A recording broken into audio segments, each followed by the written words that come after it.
नमस्कार, मी कांबळे संदीप. या व्हिडिओमध्ये अतिशय महत्त्वाची अशी माहिती बघणार आहोत.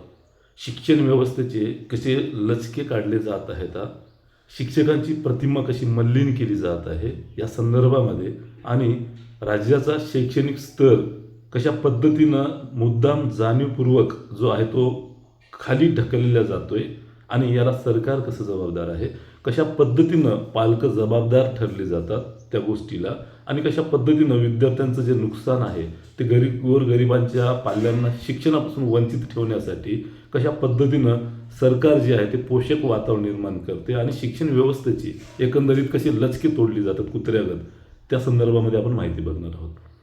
त्यापूर्वी एक तुम्हाला हिटलरची एक गोष्ट जी आहे छोटीशी कथा सांगतोय. हिटलर एकदा संसदेमध्ये एके वेळी कोंबडा घेऊन आला होता. कोंबडा घेऊन येत असताना त्या कोंबड्याची पिसं जी आहे ते असं छाटत त्या ठिकाणी संसदेमध्ये प्रवेश केला. 1, 2, 3 असे पिसं छाटत त्याची सगळी पिसं जी आहे ते छाटण्याचा प्रयत्न केला. किंबहुना त्या पिसा छाटल्याच्या नंतर तो कोंबडा जो आहे तो लुळा पांगळा झाला आणि अस्वस्थ झाला, आणि हे जसं लचकी ओढली जात आहेत त्या पद्धतीनं त्याला एकदम लुळपांगळ करण्याचा प्रयत्न त्या ठिकाणी हिटलरांनी केला.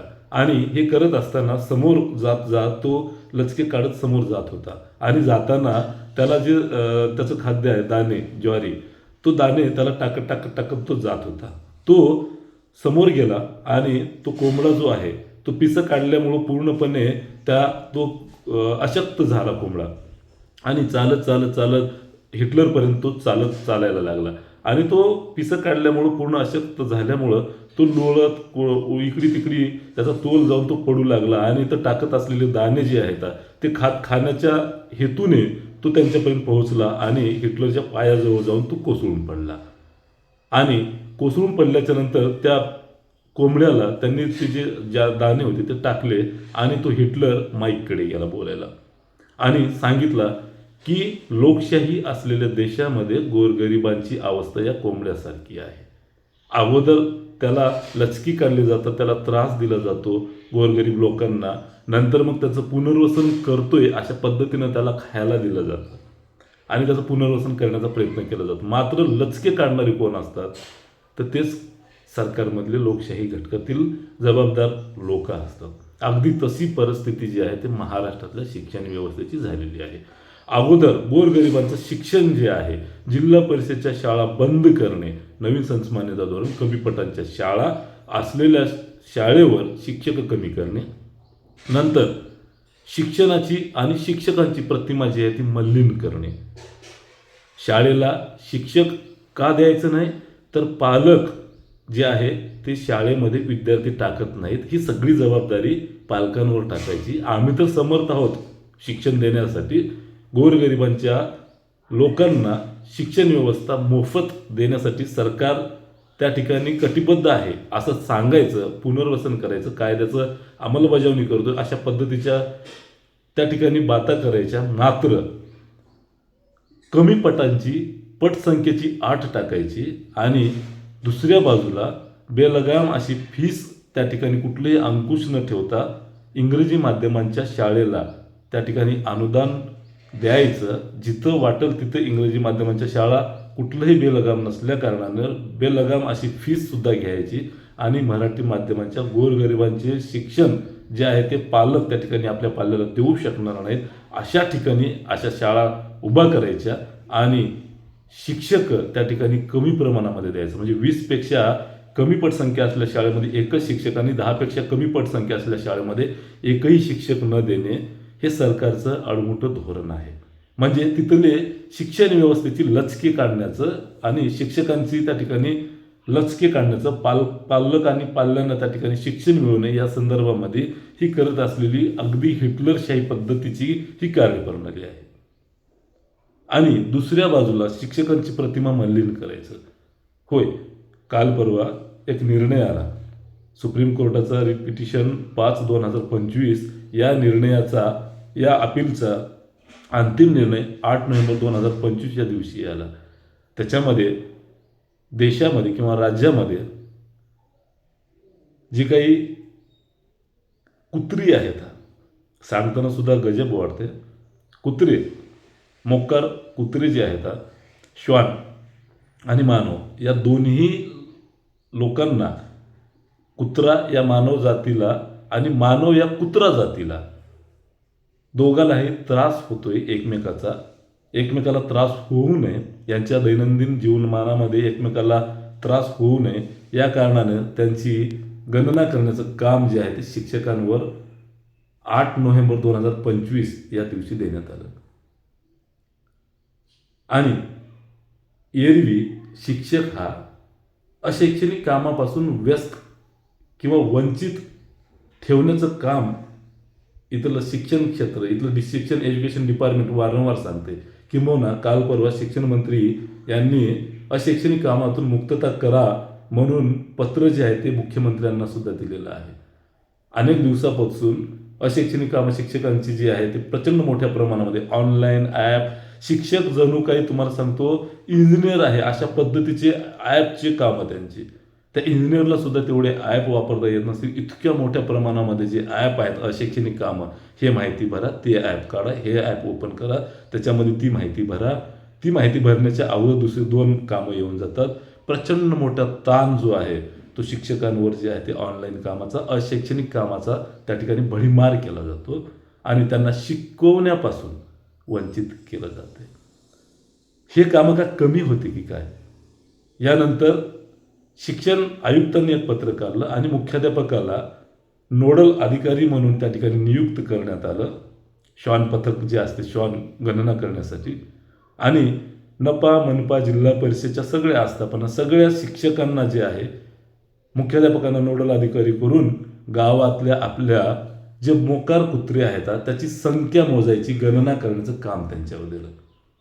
विचार करा, शिक्षक शाळेमध्ये विद्यार्थ्याला शिकवणे, शिक्षक हा देशाचा समाज परिवर्तनाचा घटक आहे, करणं आहे. शिक्षक हा गावच्या परिवर्तनाचा एक प्रमुख घटक आहे. शिक्षकांची प्रतिमा प्रचंड मोठी आहे. अशैक्षणिक कामं ठीक आहे, आत्तापर्यंतची कामं वेगळी होती, ते कसे तरी करतच होते. पण त्याच्यामध्ये शिक्षक जर गावामध्ये फिरून कुत्र्याच्या पाठीमागं लागून जर कुत्र्याची गणना करत असेल तर गावामध्ये शिक्षकांची काय किंमत राहते हो? म्हणजे शिक्षक, विचार करा, तुम्ही शिक्षक आहात, तुमच्या गावामध्ये एखाद्या कुत्र्याची गणना करायला गेलात आणि कुत्रं या गल्लीतून त्या गल्लीमध्ये पळालं आणि एखादा पालक जर मला सर ते कुत्रं त्या गल्लीतून पळालं, सर तिकडी, आणि शिक्षक म्हणजे कुत्र्यासारखं त्या कुत्र्याच्याच मागे लागायचं, काय करायचं शिक्षकांनी?